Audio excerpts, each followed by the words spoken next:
कई लोग कहते हैं हमें सेवा सिखा दीजिए, हमें सेवा के बारे में बताइए, हमें ठाकुर जी की सेवा कैसे करनी चाहिए इसके बारे में थोड़ा बताओ।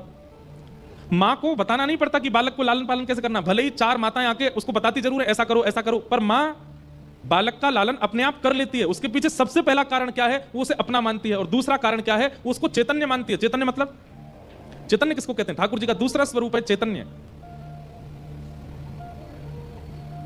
गर्मी लगी तो आपने पंखा चलाया, क्यों? क्योंकि आप चैतन्य हो। जड़ वस्तु को गर्मी नहीं लगती, चैतन्य को लगती है। सर्दी लगी आपने शॉल पहन ली, क्योंकि आप चैतन्य हो।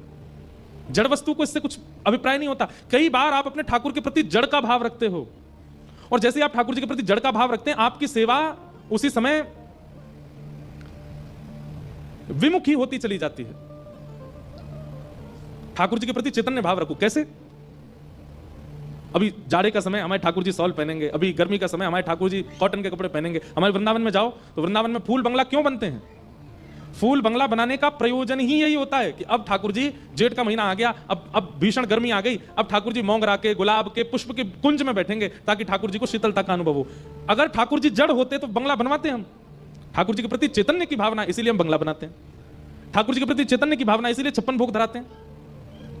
ठाकुर जी के प्रति चैतन्य की भावना, इसीलिए सामने सेज सजा के ठाकुर जी को सुलाते हैं, जगाते हैं, सब सेवा करते हैं। सेवा तभी सिद्ध होगी जब ठाकुर जी के प्रति चैतन्य की भावना रखोगे।